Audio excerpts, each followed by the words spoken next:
We have like a pretty thick piece of steak here. But one thing to keep in mind that's very important when you cook steak is you always want to pre-season it. And what pre-seasoning means is basically you put a lot of salt on your steak for at least 40 minutes before you start cooking it. And the reason why you do that is because you want the salt to draw out the moisture.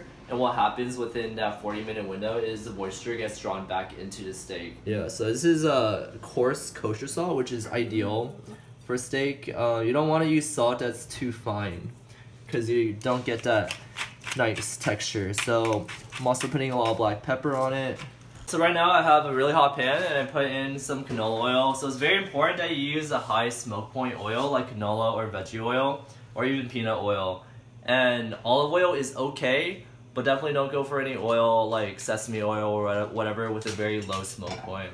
And the reason why you want a very high smoke point is because you want the oil to be at a very high temperature in order for the caramelization to occur. And if you use something that's too low of a smoke point, it won't get hot enough.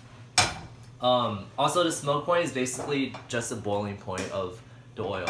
It's just another fancy way of saying that. The way you know it is high enough is you start to see smoke coming out, and that is when you want to put the steak in, because the moment smoke comes out is basically when the oil is hitting the smoke point. We want to flip it every 1.5 minutes.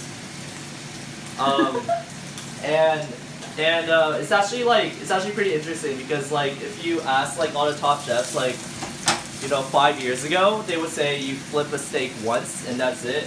But recently, like America's Test Kitchen and like different like top chefs have actually revised that, and they found that flipping more often actually is better and doesn't actually ruin the caramelization because it leads to more even heating on each side. Cool, 1 minute 30. All right.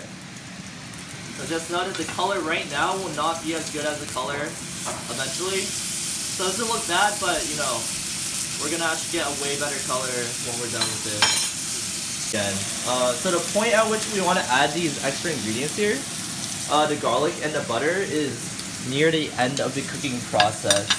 So the reason why is one, because butter has a very low smoke point. So if you put it in and cook it for too long, it just burns. And second, the garlic also burns if you leave it in for too long. So you kind of want to use the garlic and the butter as a finisher.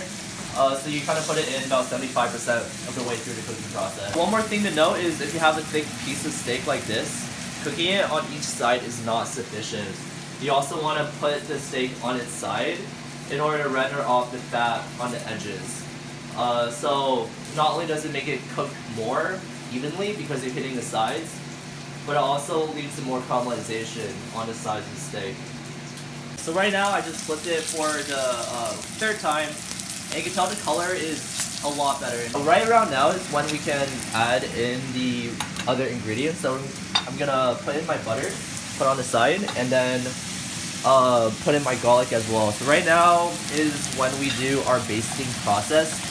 And basting is just another way of cooking the steak. And what happens in basting process is you add butter, so you have like this body of oil and fat here, and you're just gonna spoon this fat over the top of the steak. And this does two things. One, it cooks the steak from the bottom and the top, but second, it also adds extra flavor into here. I know the timing because I've cooked this like size steak before, but if you're not familiar with like temperatures and timing, an easy trick is, the easiest way of doing it is just get a meat thermometer. And the temperature is literally the temperature in the steak. Another thing you can do is you touch this part of your hand, and if you put your thumb to your pointer finger, the texture of this part is equal to the texture of a medium rare steak. Rare is if you don't touch at all. Medium is if thumb touches your middle finger. Medium well, and then well done, which is something you should never do. One very important thing after we do this, after we finish cooking, is we want to let it rest for 5 to 7 minutes. So right now it's 8:35, so we're gonna wait until 8:42 around, and then we're gonna slice the steak, and then we're gonna serve it.